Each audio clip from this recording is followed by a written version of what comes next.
Yeah, you can see that. Can you see Lutfor a screen yet? No. Yeah, the screen is visible. But You see fire. the okay. Okay.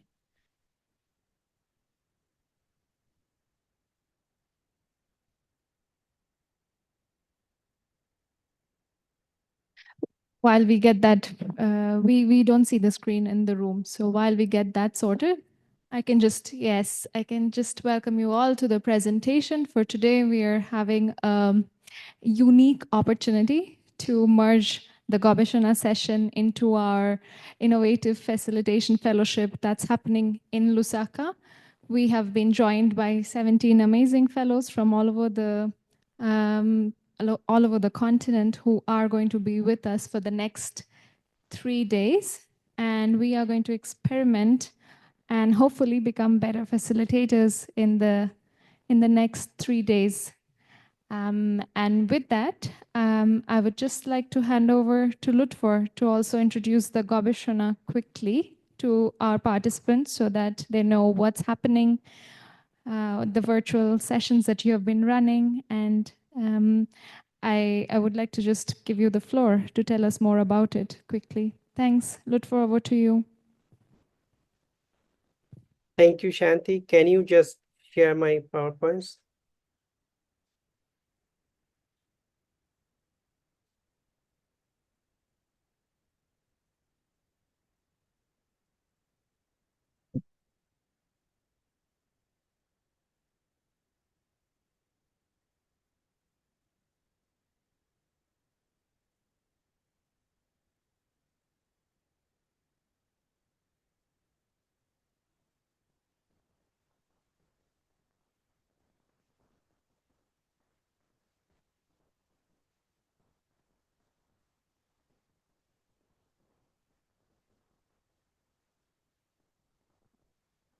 Can see it, Lutfor, your slide.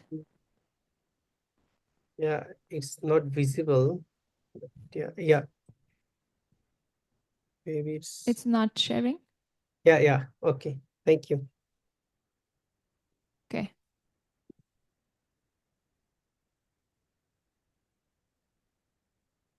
So yeah, the Global Gobeshona Conference is the Gobeshona is a Bangla word for research, and the name of the platform created in 2013, and it will run over 24/7. Sometimes we call it 24/7. That's a virtual event and aims to different continent and the geographic. So and it's the Global Gobeshona Conference is an annual covering of global, regional, and local stakeholder commitment to advancing locally led adaptation. So it serves as a platform to bring together practitioners, policymakers, researchers, community leaders, and organizations working to address the multifaceted impacts of climate change. So it was initially the in-person one, but from the 2020, the former Secretary General of United States, Mr. Ban Ki-moon, who was also chair of the Global Commission on Adaptation, launched the locally led adaptation action tracking in GCA. So then it will go the virtual one. So the second slide, please. Yeah. No, the second one. This is third one.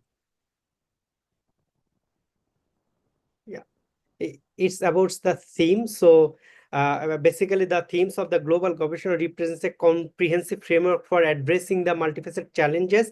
So it's all around 23 of the themes they are working. By exploring these themes, the Gobeshona Global Conference provide a platform for developing and sharing best practices into ensuring LLA and its monitoring. This not only enhance the effectiveness of adaptation efforts, but also ensure that they remains aligned with the principles of inclusivity, transparency, and accountability. And it's though it's based on Bangladesh, but in the time what happens, the least developing countries, least developing University of Consortium of Climate Change, it's called LAC. They also interested in this area, and also as well as the other participants from around the globe. So can you please share the next one?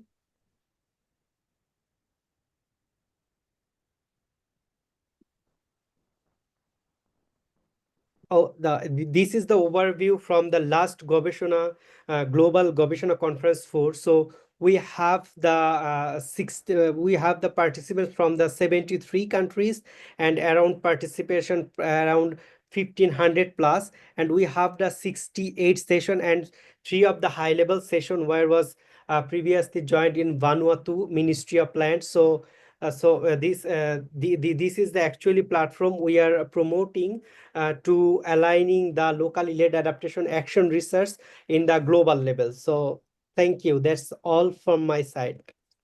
Shayanti. Thank you, Lutford, for that speedy overview of what Gobeshona has been up to. And now we know a new Bengali word that Gobeshona means research. I would just hand over to Lucia to take us to the next part of the presentation. Thank you, Shayanti. Are we still able to look at the slides? Oh. Yeah, it's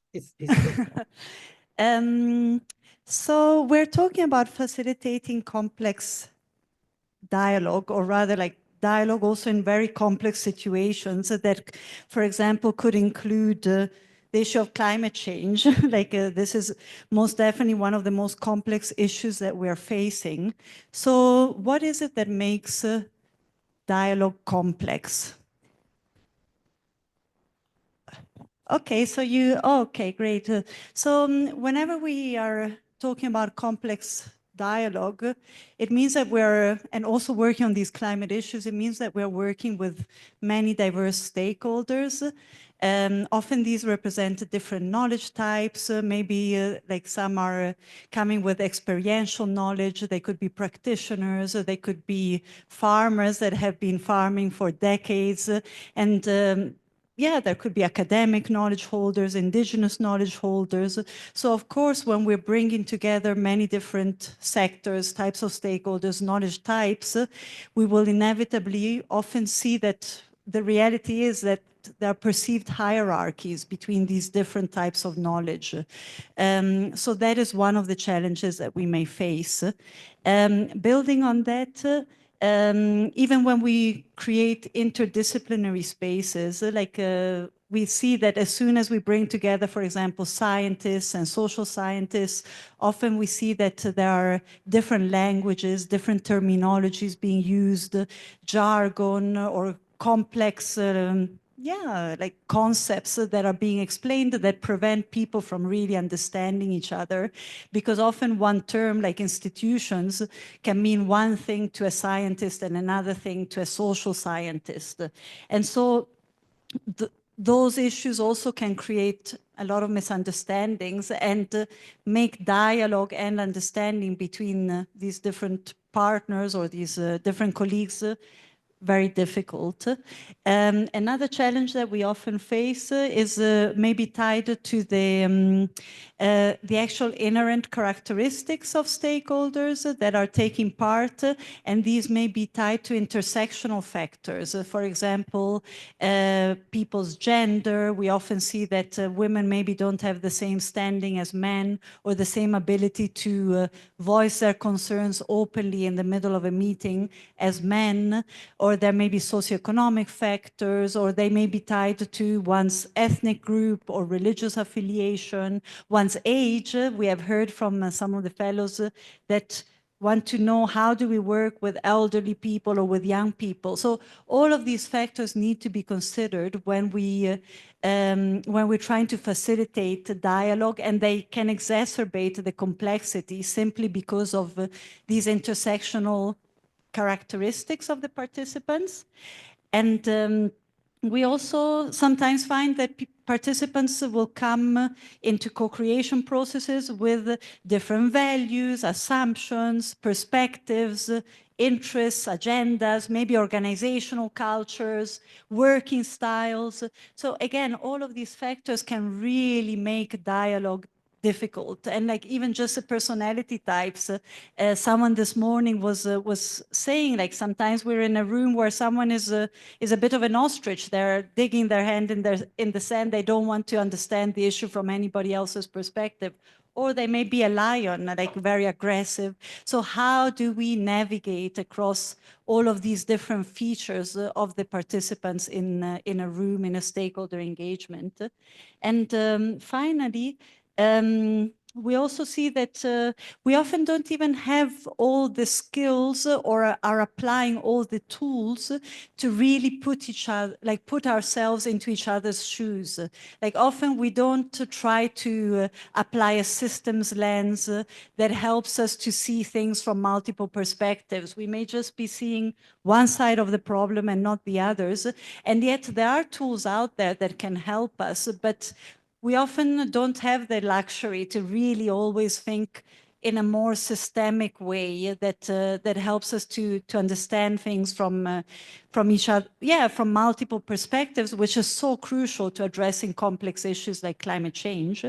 And I do think I have a final slide, which is tied to also the fact that often we come in as experts, no? Like we may think that our knowledge or our approach is the best, and we often see, these fly-in, fly-out consultants that arrive in a location, maybe they go to a rural setting, and they know nothing about the context, they know nothing about what is culturally appropriate, and they're just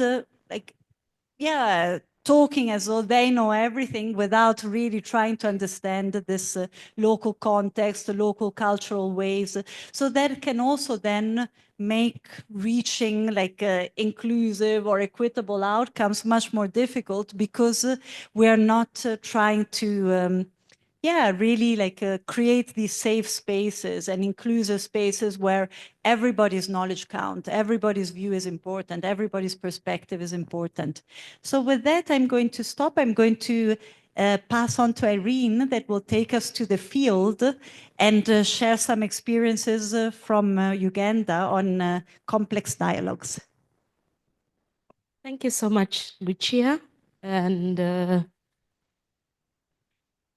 yes, my name is Irene, and I will share with you not necessarily from Uganda, but from around the world in terms of engaging stakeholders and some of the challenges that we have encountered. And usually what I have seen, whether it is in Uganda, whether it's in a country called Medapsville, one of the challenges in terms of the dialogue is when you have a power imbalance or power display, especially when we are dealing with people of influence. And I'll share a particular example in one country where there's a project that was, there was a project that had been, it was during a launch, just like we are having a project launch here. And then the facilitator was presenting what the project is all about, and there was a government official who was supposed to have opened the workshop, and he was representing the office of the president. And so he was very indifferent to what was happening in the room. So during the presentation of where the project will be implemented, they mentioned 2 locations, and that caught his attention. So in the midst of the facilitator speaking, the government official sent somebody else and beckoned the facilitator and said, I would like to talk to him. So the facilitator is standing, he's presenting, and then the government official says he wants to talk to him. And so one, it was use of the power. He is a big person in the room. And then the facilitator was trying to see, how do I balance, these expectations and all these things. And so most of us sometimes get into these challenges. But this was the tip. So the facilitator sent the sender and said, please tell the big man that we will talk at lunchtime. So the sender came back and said, no, the big man wants to talk now. So the facilitator asked the participants, he quickly improvised group work, please talk to each other. And then he went and whispered to the facilitator and said, "Sir, can we speak, later? I do understand, but we cannot break out." So long story short, lunchtime, the facilitator, the government official, and the project persons had a meeting, and the government official was saying, "You people selected the wrong places for the workshop as well." So the other tip is, we listened to what the government official was saying, acknowledged his concern, and that managed the tempers down. And then we also then walked through him the processes through which the selection process of these areas were, and also the acknowledgements from the community engagement and all these processes. So at the end of the day, the tempers were flared, the government official calmed down and eventually joined us, and he also acknowledged that actually the areas that had been selected were the right ones for the cause. So in engaging dialogue, ensure that you listen, actively listen, do not dismiss the issue at hand, and then reiterate where the concern is, and then make sure that you are good at negotiating and provide facts for that. Then the second challenge that I would like to share is the one where you're dealing with fatigued and tired stakeholders and people. Every day you're calling people for meetings, come and talk about climate adaptation. And in Uganda, we say it has really become too much. Adaptation is adaptationing. Usually now that is what, well, we make the word a doing word. So when you invite people and they are tired, it's the same thing. People are just so indifferent. Either they come because there is an allowance to be given to them. They come because, there is a peck, but there is nothing new. So what do you do differently? One, try and introduce something new in terms of the engagement. For example, what we did today. If Lucia had just come and just told you we are going to discuss climate adaptation priorities, some of us would have picked up our phones, others would have, started thinking about something else. But she introduced a different technique of engagement. We had cards, for conversation. And at the end of the day, the session, we actually had priorities that we had identified for adaptation. So try and bring in something new, but something that is relatable to your audience, Do not bring, for example, ask everybody to start singing nursery rhymes here because, there is a song that rhymes with adaptation.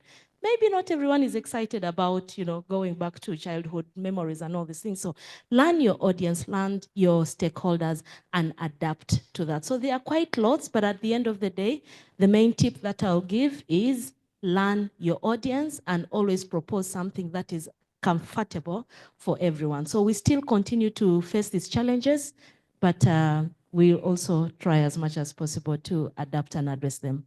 Thank you so much. Over to you, Sayanti. Thanks, Irene, and thanks. Yes, and just to mention for the online audience that some of you may be able to download some of the cards that have been mentioned at the Climate Center website. We have many kinds of facilitation cards that we are producing that can help you engage in these dialogue processes. So, and also the Asian cohort, some of you who I've seen joining us online, you will also receive some of these cards next month when we meet in person in Sri Lanka. So yes, we have these tools and we would encourage all of you to find places to use them as you engage in this multi-stakeholder dialogue processes. And with that, I hand over to Bettina to take us through the last part of so how do we do it in reality? What is your take?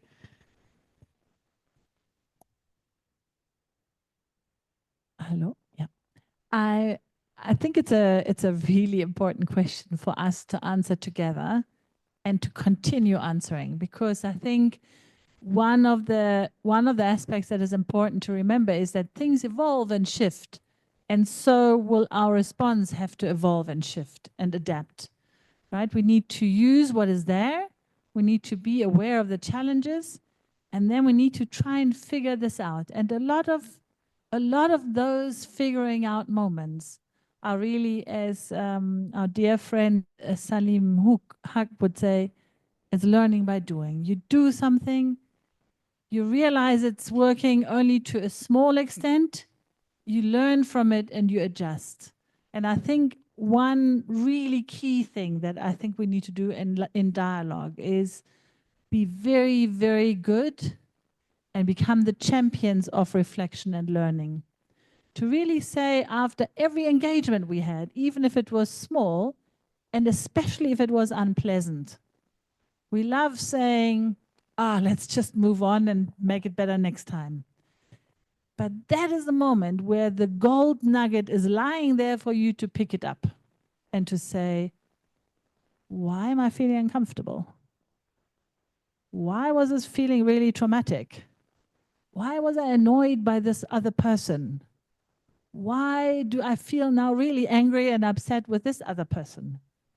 Why do I feel ashamed? Those are really, really difficult questions to ask yourself. And yet, in the facilitation realm and facilitating dialogue, those are exactly the questions we need to be asking ourselves.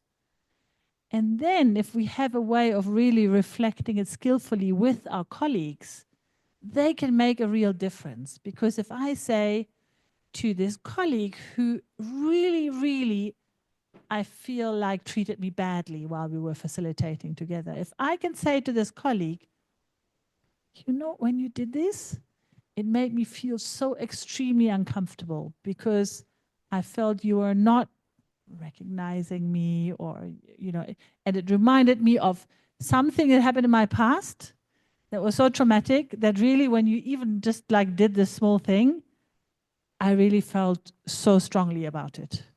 Because chances are when we reflect like this, if this is a collegial setting, the colleague can then say, I'm so sorry, I didn't mean this. I will try and really always remember next time. And you actually can move out of this reflection as friends, having both learned something about yourself, about the other, about your relationship with one another.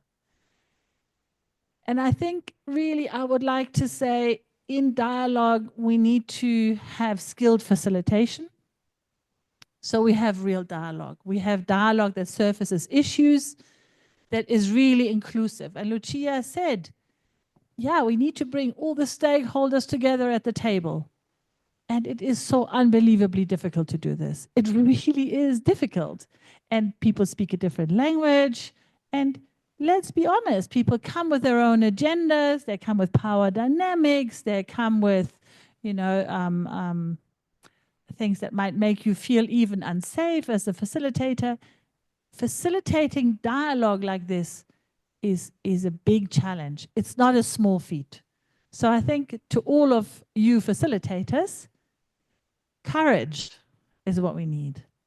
Courage, and we also need the tools that we need to stay safe as facilitators, to keep the audience safe, and to really make sure we can surface these things that are new and precious and might just really save the day. Because one thing that I think I would like to share with you is that we do not have the luxury of time. We do not. We have the incredible luxury of having extremely detailed, quite amazing knowledge. We have the amazing privilege of having a lot of data, and we have the really wonderful privilege of having a lot of people who are really committed to making a difference. What we are lacking, sorely lacking, is, I think, the point of connection to bring it all together and turn it into real, systematic action that really permeates then through all the corners where we're doing the knowledge from to start with. And if we can actually, as facilitating complex dialogue processes, surface issues is already a big step, but really surfacing them. Not me saying, I think the issue is this, and then I walk away. And I'm not even listening to any of your issues. That is not surfacing the issue. That is just telling. But if in dialogue we can actually say, let's hear what the issues are. Let's see how we can put them together. Let's see what small or big action we feel we want to take. Then I think that is really amazing. And Irene spoke about stakeholder fatigue. Yeah, we need to ask ourselves some very hard questions. Where is this fatigue coming from? It's coming from people being frustrated of not being listened to, of people being frustrated because there's a lot of talking and no action. And that is a problem. And I think we need to acknowledge it, to say a stakeholder workshop where people just sit, they're being told it, and then everyone goes home, has probably zero impact. It had some costs, but not a lot of impact. So when we design these processes, we need to be skillful, we need to have good facilitation teams, we need to be able to facilitate and read the room so we can really see what is going on and be responsive. If I had a fantastic process and I realize this dialogue is going all wrong, it's like it's starting to drift into waffle or into aggression, do something about it as a facilitator. So I know I'm putting a lot of burden on you, and maybe there's also time for some questions. Maybe I need to also ask Lucia and Irene to come back here and join me for the questions. But I want to say, finally, if we are facilitating multi-stakeholder dialogues to resolve complex questions, we should be skilled, we should be aware, we should be active learning, and we should really be doing this together with a strong facilitation team at the very least, and ideally with the entire group that you're working with. And importantly, us as facilitators of this dialogue must always remain neutral. We must keep people safe, but we should not lead into the temptation of becoming facipulators, is what I call. So, because as soon as the group realizes you're trying to sway the entire conversation into your favor, yeah, fair enough, you're probably losing their trust as you speak. So with this, I want to say good luck to all facilitators to really rise to the challenge. And maybe Shayanti, I'm not sure, I'm only seeing no questions, but if there are any questions from here or from online, then we are ready. Yes, Gian, Irene, we and I. still have 10 minutes. So there's a question in the room. Lutfer, you can just let us know. So far, there are no questions. So we'll start from the question in the room. But please, we would love to hear if you have any thoughts, questions, but also ideas.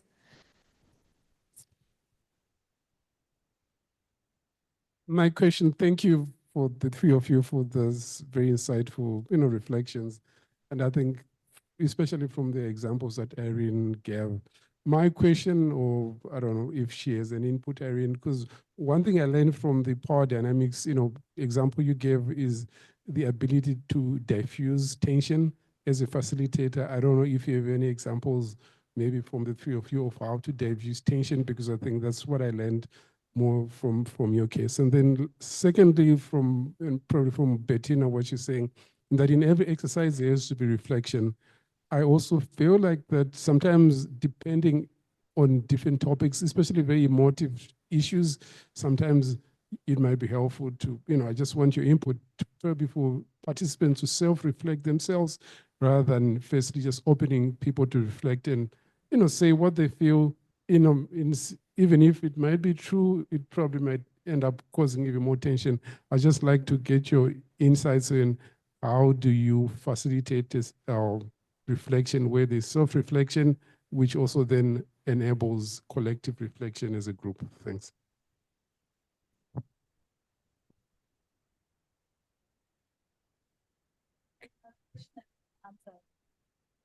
Okay.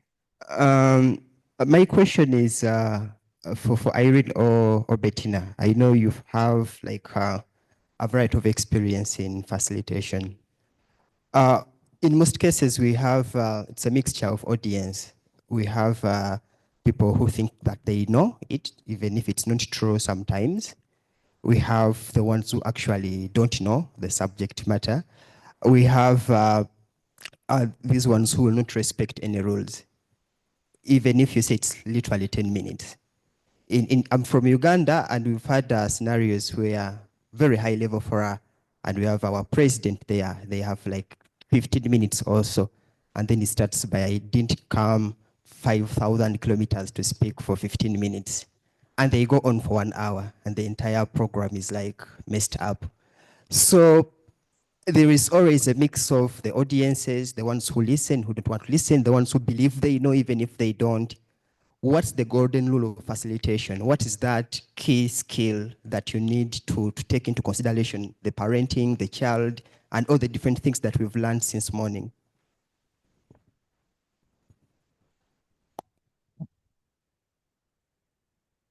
Okay, thank you so much for the questions. I will speak to the one of being able to diffuse tensions, and also related to, partly will address Emma's question as well.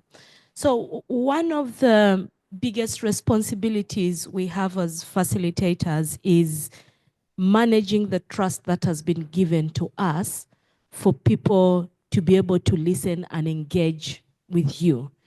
Because when we take the opportunity to stand in front of people and be able to command a presence where people willingly engage with you, I think that is a very big responsibility. So one, as a facilitator, I wouldn't call it the golden rule, but at least one of the golden rules that we must have is make sure that you build the trust, you know, and this trust is built from process and from the way you start engaging people, from the very first email or phone call or the hello, the very first one you say, you know, it sets a stage. And if we reflect back to the morning session where Bettina was taking us through the principles of improvisation, I think for me that culminates into building trust, because with trust, if you manage that trust, then people are able to be able to take a chance on you and listen to you. So it gets back to the basics of relationships. Whether you're a facilitator, whether you are a participant, or it gets back to the basics of relationships. How do you start your relationships? How do you manage your relationships? And then what you do within those relationships, whether now you're facilitating, you're a participant, comes in later. So for me, trust and maintaining that trust and holding it like an egg is one of the biggest responsibilities we have as facilitators. Then examples around diffusing tensions. Again, depending on what the context is, there are situations where, as a facilitator, you just have to let it go, you know, depending on what is at stake. If I give that example, again, that we're looking at with the government official, this was a high-ranking government official, you know, and he's beckoning you, come and talk. So you could have ignored him, but ignoring him meant you're putting the project team in problems, because our role as facilitators, we come in and out, but you leave a team behind, okay? And then the government official also had the authority to close the workshop or even just dismiss. So you need to weigh what are the risks of what action do I take, when do I walk away, when do I fight this through. So we need to be able to be aware in terms of the different contexts as well. So yes, for me, relationships, how we manage and carry these relationships. And I'll leave to Bettina also to share a few reflections. I like the image of holding an egg as a trust when you facilitate. I want to go to Emmanuel's question first, because I think it's a really important one. How do you deal with issues of protocol, seniority, power, and really work with this? It's definitely a tension, right? If someone very senior is coming to speak, depending on the setting and the culture and their status and your status, you have more or less ability to actually make them stop to speak. Sometimes you have no ability as a facilitator. And you need to be aware of what your limitations are as a facilitator, starting before you even start the process. I think this is really where you crucially have to think about process design.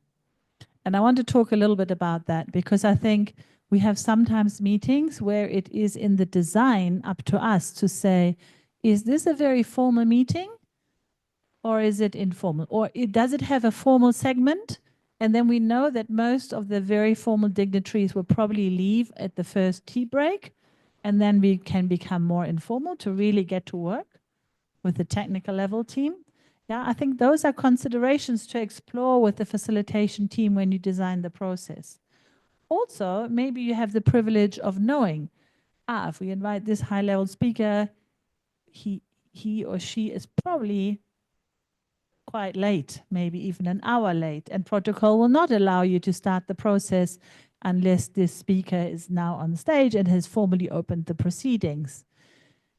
If you know this, you don't need to run into it and then go, he's late, she's late. Yeah, you knew it, so design for it, right? And I think this is really the challenge. So you say, okay, so if we want this, is it maybe best to ask then this very high level speaker to close?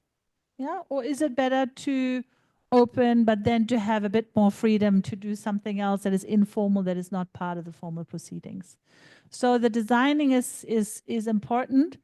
And I think what Irene was saying is keep also in mind always that if you are offending someone as a facilitator, it will have real implications on the ground potentially for the people who remain. Your last question on reflection. Yes, you can ask different ways of reflection. Quiet reflection that you don't share, or quiet reflection that you say you only share if you would like. I think the reflection, there are multiple ways of reflecting, and it's a bit like going to the gym. You have lots of different reflection muscles. I think we need to exercise all of them. The quiet one, the maybe more surfacing one, maybe the more technical one, some of the process reflections. We really need the whole mix. Thank you. Over to you, Shayanti. Thank you so much, Bettina, Irene, Lucia, and also for the questions. I know there's still one more question in the room, but probably in the interest of time, we can take that during the break. I know we have 1 minute left, so I wanted to take this opportunity to also thank 33 participants who have joined us online and who are also not just from the fellowship, but also so many others. So from different organizations. So thanks for making the time today. We are gathered here in Lusaka to discuss and try to be better facilitators and as we navigate climate change discussions. So in that context, whatever. Look, I was just going to hand over to you, Lutfor, to have the signing off words. But from our side, from the room, from the fellows, on behalf of the speakers, we would just like to thank you all for joining. And over to you, Lutfor, for the last words. Maybe it's for one of the questions from the participants. Could you come again? Sorry, we didn't get you in the room. Can you please check the chat box, because one of the questions from Yes. So we have a comment from Beverly who says, with high-level personnel from government or politicians, how do you navigate the issue of them not wanting to stick around even for sessions that require their input, presence, and response? And she says that she sees that happen quite a lot of times. So that's a good question maybe to end. How do we do that? Maybe a quick one. Make them want to be part of your session. Think about what would be exciting for this official to be in your session. I think we often design things for what we want and what we want for our project or our process. Take a step back and say, what would be exciting for this official to be there? Maybe on a tangible or intangible level, and take it from there. Because I really think all of us have experienced that if you want to be part of the process because you're passionate about it, you'll give it your everything, and you're much more able to take risk. But if you are not want to be there, yeah, we can't force you. Yeah. Yes, and often they also come with challenges with time. So you may also need to design something that's a bit flexible and shaped around when they can make it. But of course, the first part is they should be wanting to make it for the event. So it's also a little bit on us on how we design and curate that it's interesting and that they want to, yes, this is important and I want to be here for this So thanks, Beverly, for that. With that, I would just like to say thank you for everybody listening in, and we will be in touch with more such sessions in the future. Thank you. Bye-bye. Thank you so much, Shayanti. Thank you thank you all of the participants for the presence in here. And the platform of Gobeshona is serve as a platform to bring together practitioner, policymaker, researcher, and community leaders and organizations working actually the climate change impact. So here I introduce this one because of just this is the opportunity you can take, because the every years in February to March it's happened in virtually. That's why the global Gobeshona conference is called 24/7. So don't think about the time. So you can take the session. It's free. So next time maybe we can have some of the session from these participants are looking forward to for the next one. So thank you so much. Thank you all to your participations. Bye bye.